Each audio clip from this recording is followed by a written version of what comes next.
धौलपुर गांव में फतेह अपने भैया भाभी के साथ रहता था। वह तीनों बहुत ही प्रेम से रहा करते थे। फतेह की भाभी बहुत ही अच्छे स्वभाव की थी। वह फतेह को अपने बेटे जैसा समझती थी। वह उसका बहुत ही ख्याल रखती थी। दूसरी तरफ जंगल में कोई भी इंसान भूल कर भी पहुंच जाता था तो वह जिंदा वापस नहीं आता था। तुम्हारी इस जंगल में आने की हिम्मत कैसे हुई? यह जंगल मेरा है। मैं तेरा खून पीकर अपनी प्यास बुझाऊंगी। इतना कहकर चुड़ैल उसके पास आ जाती है और उसे जान से मार देती है। अगली सुबह हरिया का मृत शरीर गांव वालों को मिलता है। हरिया की बीवी बहुत ही फूट फूट कर रोती है। सुजाता हरिया की पत्नी को दिलासा देती है। पूरे गांव में चुड़ैल के खौफ का माहौल बना हुआ था। हर जगह चुड़ैल की ही चर्चा हो रही थी। गांव के लोग जंगल से न जाने के बारे में बात करने लगते हैं। अब गांव वालों को लगता है कि जंगल से जाना खतरे से खाली नहीं है। दूसरी तरफ गांव की औरत सुजाता से कहती है, सुजाता, तुम्हारा देवर भी तो उसी रास्ते से शहर जाता है। कहीं ऐसा ना हो कि चुड़ैल उसे भी मार दे। तुमने सही कहा। अगर फतेह को कुछ हो गया तो हमारा हंसता खेलता परिवार बर्बाद हो जाएगा। मैं आज ही फतेह को जंगल के रास्ते से जाने से मना करूंगी। जैसे ही सुजाता अपने घर पहुंचती है, फतेह भी काम से बाहर जा रहा होता है। तभी सुजाता बोलती है, फतेह, तुम जंगल वाले रास्ते से नहीं जाओगे। वहां चुड़ैल रहती है। मैं नहीं चाहती कि वह तुम्हें कोई भी नुकसान पहुंचाए। भाभी, आप भी कहाँ गांव वालों की बातों में आ गई। चुड़ैल नाम की कोई चीज नहीं होती है। इतना कहकर फतेह अपने काम के लिए निकल जाता है। तभी किशन अपनी पत्नी से बोलता है, तुम अपना दिमाग इन फालतू बातों में मत लगाया करो। चुड़ैल नाम की कोई चीज नहीं होती है। आपको मेरी बातों पर यकीन नहीं है, पर मुझे डर लगता है हमारा हंसता खेलता परिवार बिखर न जाए। गांव की सभी लड़कियां फतेह को बहुत पसंद करती थी। जब भी वह शहर काम के लिए जाता था तो लड़कियां उसकी तरफ देखती रहती थी। दूसरी तरफ फतेह जंगल के रास्ते से जा रहा था। दूर बैठी चुड़ैल फतेह की खूबसूरती को देखकर उसमें खो गई। चुड़ैल फतेह के ख्यालों में खो जाती है और सोचने लगती है, यह इंसान कितना खूबसूरत है। इसकी खूबसूरती में डूबने का मन करता है। ऐसा लगता है जैसे इसे देखते ही रहो। कई दिन गुजर जाते हैं। चुड़ैल फतेह का इंतजार करती रहती है। चुड़ैल कौवे को अपने पास बुलाकर बोलती है, कितने दिन हो गए हैं? वह खूबसूरत इंसान अभी तक नहीं आया है। मुझे उसकी याद आती है। चुड़ैल, तुम आज तक लोगों को जिंदा मार कर खाती रही हो, फिर तुम एक इंसान के बारे में इतना क्यों सोच रही हो? तुम नहीं समझोगे मेरे दिल का हाल। मैं उस इंसान के साथ रहना चाहती हूँ। उसके लिए मुझे कुछ भी करना पड़े मैं करूंगी। चुड़ैल को फतेह के आने का पता चल जाता है और वह एक सुंदर स्त्री का रूप ले लेती है। चुड़ैल फतेह के आने का इंतजार करती है। फतेह को आता देख वह दुखी होने का नाटक करने लगती है। फतेह चुड़ैल के दुखी होने का कारण पूछता है, तुम कौन हो और इस जंगल में क्या कर रही हो? तुम्हें क्या परेशानी है जो रो रही हो? मुझे मेरी सौतेली माँ ने घर से निकाल दिया है। अब मैं कहाँ रहूंगी? मेरे पास कोई ठिकाना नहीं है। अगर तुम्हें बुरा ना लगे तो तुम मेरे साथ चल सकती हो।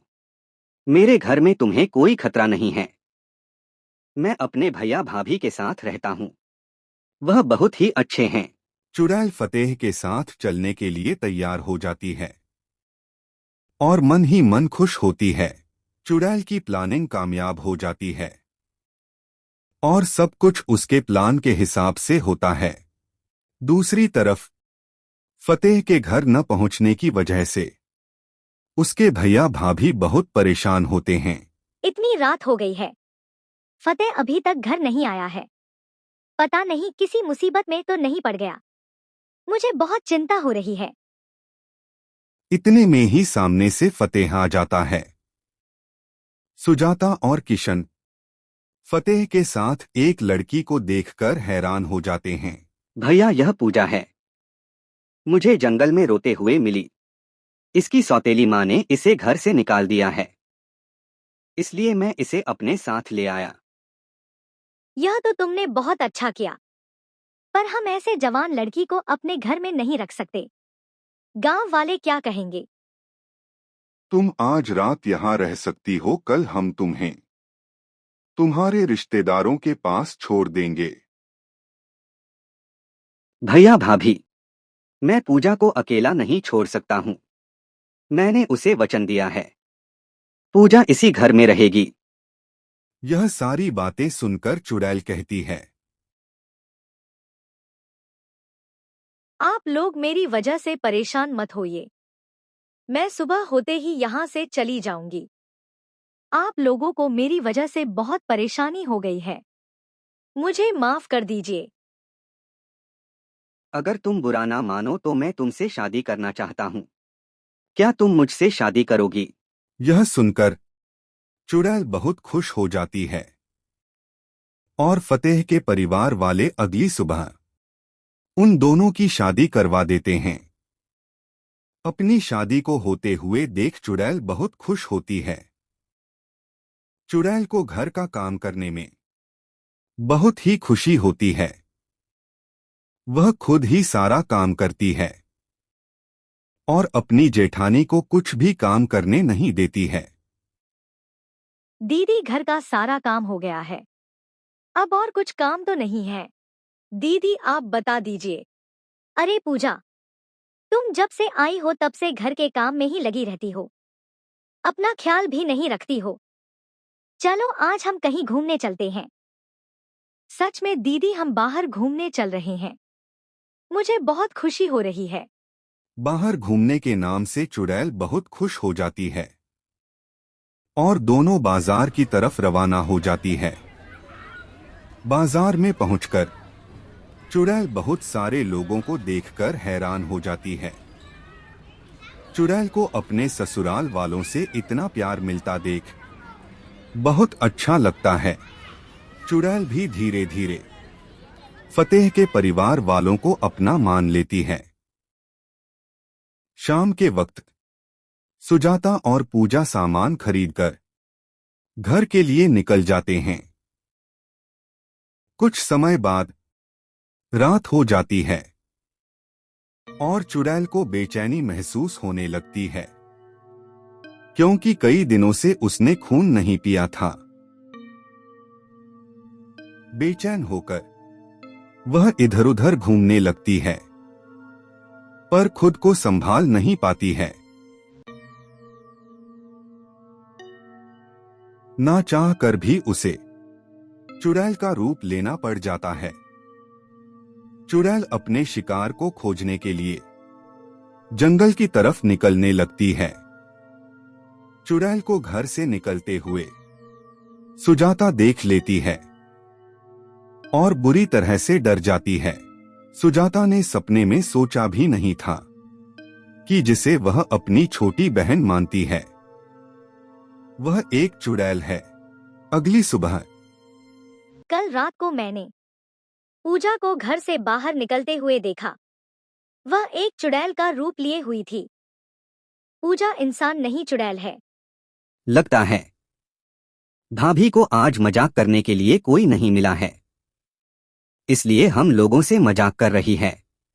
सुजाता पूजा को आता देख बुरी तरह से डर जाती है। आप लोग किस बारे में बात कर रहे हो? दीदी इतनी बुरी तरह से क्यों डरी हुई है?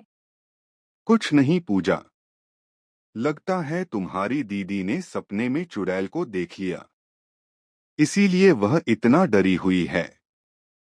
फतेह और किशन सुजाता का बहुत ही मजाक बनाते हैं। सुजाता पूजा के सामने कुछ भी नहीं बोल पाती है। रात होते ही चुड़ैल अपने शिकार के लिए गांव की तरफ जाने लगती है। उसके जाने के कुछ समय बाद ही सुजाता वहां आ जाती है और फतेह को नींद से जगाने लगती है। नींद से उठने के बाद फतेह बोलता है, क्या हुआ भाभी? इतनी रात को आपने मुझे क्यों जगाया है? तुम्हें मेरी बात पर यकीन नहीं था ना? अब खुद मेरे साथ चलकर देख लो, पूजा इंसान नहीं चुड़ैल है। इतना कहकर सुजाता जाने लगती है। फतेह भी उसके पीछे पीछे चल देता है। दूसरी तरफ चुड़ैल एक गाय के पास पहुंच जाती है। जैसे ही वह गाय का खून पीने के लिए आगे बढ़ती है, फतेह उसे आवाज लगाकर रोक देता है। चुड़ैल बुरी तरह से डर जाती है। मैंने कभी सपने में भी नहीं सोचा था कि तुम एक चुड़ैल निकलोगी जो लोगों का खून पीकर अपनी प्यास बुझाती है। आप लोग मुझसे डरिए मत। मैं आपकी वही पूजा हूँ जिससे आप प्यार करते हैं। मैं अब इंसानों का खून नहीं पीती हूँ। पूजा, कम से कम अपनी सच्चाई तुम फतेह को तो बता सकती थी। यह सच जानने का फतेह का पूरा हक था। मैं तुम्हें एक पल के लिए भी नहीं देखना चाहता हूँ। तुम अभी के अभी यहाँ से चली जाओ। मुझे तुम्हारी शक्ल भी नहीं देखनी है। सुजाता और किशन पूजा के सामने हाथ जोड़कर उसे जाने के लिए कहते हैं। चुड़ैल ना चाह कर भी वहां से चली जाती है। कुछ दिनों बाद फतेह को पूजा की याद सताने लगती है और वह अपने दोस्त से उसके बारे में बात करता है। पूजा ने मुझे हमेशा प्यार किया और मैंने उसके साथ बहुत गलत किया। इस बात का पछतावा मुझे अब हो रहा है। फतेह की बात सुनकर गोपाल उससे बोलता है कि अभी भी देर नहीं हुई है, तुम जाकर भाभी को घर लेकर आ जाओ। दूसरी तरफ जब से पूजा गई है, फतेह ने हंसना छोड़ दिया है। उसके जाने के बाद से घर भी बहुत खाली खाली सा लगता है। पूजा ने हमें अपने परिवार जैसा माना था। तुमने सही कहा। मुझे लगता है पूजा को एक और मौका मिलना चाहिए। दोनों आपस में बात कर रहे होते हैं कि थोड़ी देर बाद फतेह भी वहां आ जाता है और बोलता है, भैया भाभी, मैं पूजा के बिना नहीं रह सकता हूँ। मैं उसे लेने जा रहा हूँ। अगर आपको इस बात से ऐतराज है तो मुझे बता दीजिए। मैं उसके साथ कहीं और रह लूंगा। हमें तो यह सुनकर बहुत खुशी हुई कि तुम पूजा को लेने जा रही हो। हम दोनों का आशीर्वाद हमेशा तुम्हारे साथ है। फतेह पूजा को आवाज लगाता है, पर वहां कोई नहीं होता। फतेह की आवाज सुनकर कौआ वहां आ जाता है और उससे बोलता है, तुम यहाँ क्या कर रहे हो? अब क्या लेने आए हो यहाँ? तुमने जो चुड़ैल को दर्द दिया है वह कम था क्या? मैं पूजा से माफी मांगने आया हूँ।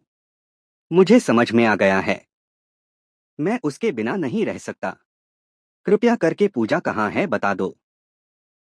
कौवा चुड़ैल के बारे में फतेह को बता देता है।